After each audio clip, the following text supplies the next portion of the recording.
Hello, everyone. My name is Babu. I use he, him, or any pronouns, and I'm one of the undergraduate researchers here on the Our Day Out Story Plus team. Our story began by studying two events. First, the April 1981 attack at Little River, where a group of four men and two women attacked four men at a watering hole frequented by gay men, killing one man named Ronald Antonevich. A trial did ensue, but only two of the six assailants were prosecuted, with one, Guy Osbar, testifying against the other, Chris Richardson, in exchange for a significantly reduced sentence. Richardson was found guilty of second-degree murder and sentenced to 25 years to life in prison. Second, the subsequent June 1981 Pride March in Durham, called Our Day Out, organized by lesbians and gay men alike in direct response to the attacks. In order to fight for a feeling of safety following the anti-gay crimes, the two then typically disparate communities joined together to create the first ever Pride March in North Carolina history. Yet, even with an ideal team background for studying queer history in the Triangle, with all undergraduates being queer and rising juniors or seniors at Duke, and one even being born in the Triangle to gay parents, me, none of us knew about these events before starting our research. Why is that? For one, the case is barely publicized on the internet. No Wikipedia page exists about the attacks, and even on the page for Little River, the attacks are not mentioned at all. Additionally, Googling Little River attacks only gives 10 results. Two of them are tweets from our graduate student Hooper, and one of them is my LinkedIn. Additionally, the trial records were very difficult to track down. They were not available at the Durham County Courthouse, despite that being the location where the trial happened, and they were eventually found at the UNC Law Library. This understandably likely made it difficult for past research to happen. Once we began research, we mostly went to three different libraries and their archives. I went to the Wilson Special Collections Library at UNC, studying the papers of Joe Herzenberg, the first openly gay elected official in the South. Sophia went to the main branch of the Durham County Public Library, studying the North Carolina and LGBTQ collections. And Stacy went to the Rubenstein Rare Book and Manuscript Library at Duke, studying the papers of Mab Segrest, Minnie Bruce Pratt, and Mandy Carter, three prominent lesbian feminist activists.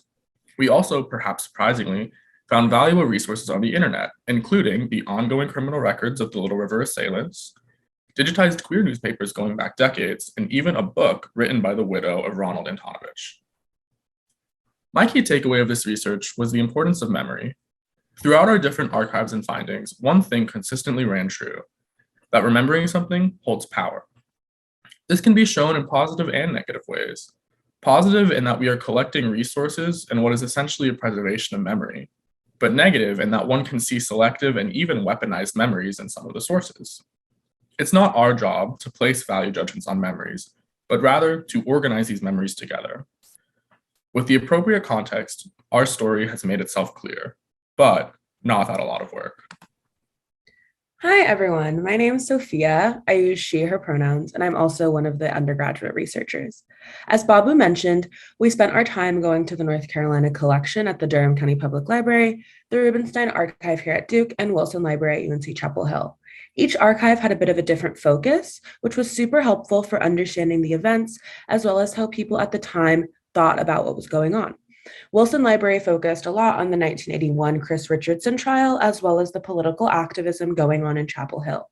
The Rubenstein archives gave us context on the political, social, and ideological climates in North Carolina at the time.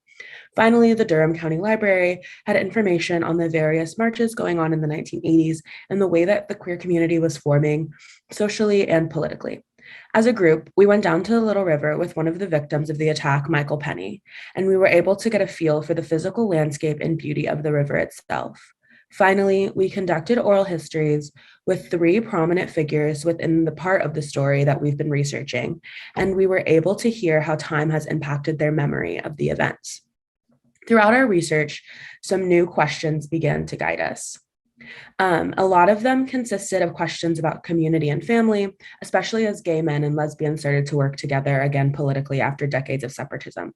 We also wondered about the ways that the national and state level politics impacted local queer activism and politics in the Triangle. Finally, our group spent a lot of time discussing questions of justice. What does queer justice mean? What does justice mean to the state? How are queer organizers and activists at the time thinking of justice? I spent the majority of my days at the Durham County Library, and so it was cool for me to see some of the notes and planning for the 81 and 86 marches, and then to see video footage and newspaper coverage of those marches later. I also learned a lot about the social and political climate in 1986, including the ways that the HIV/AIDS crisis, the Mayor Whip Gully recall effort, and the public library's first display on LGBTQ plus materials impacted organizing in queer communities in the Triangle, particularly in Durham. For me, one of the key takeaways was getting to go to Little River with Michael and the rest of the team. Getting to see how beautiful and peaceful the river was contrasted with the violence of the attack really stuck with me.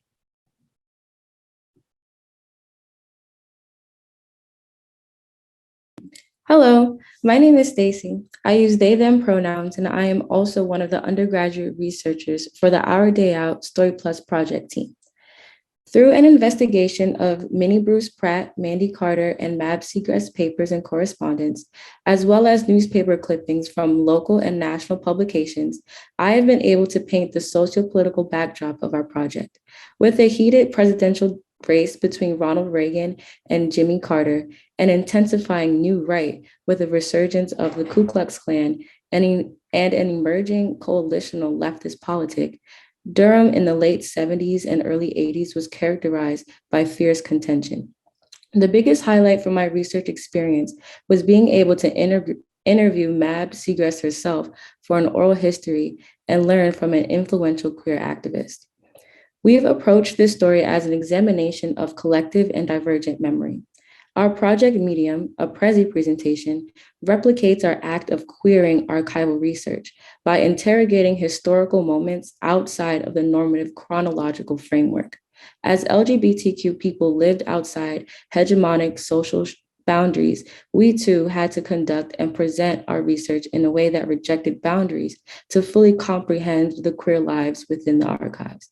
Instead of a stagnant sequential timeline, each moment in history is situated within an interlocking web that influences and catalyzes each other, blending the boundaries between past, present, and future. No event exists on its own and serves as pretext for another, meaning the socio-political context surrounding the event is just as important as the event itself. This blending of time through queering history necessitates queering our conceptualization of justice. As anti-LGBTQ sentiment from the past has been replicated in the present, it is clear that progress still has to be made. True queer justice would be served not when a perpetrator is merely sent to prison, but when the socio-political context that informed and enabled the violence to occur in the first place is shifted. We are queer people of color researching queer resistance in Durham during Pride Month, so we see a lot of ourselves in the archives and personally identify with the story we are telling. Our own social positionalities have driven our research and the way we tell this story.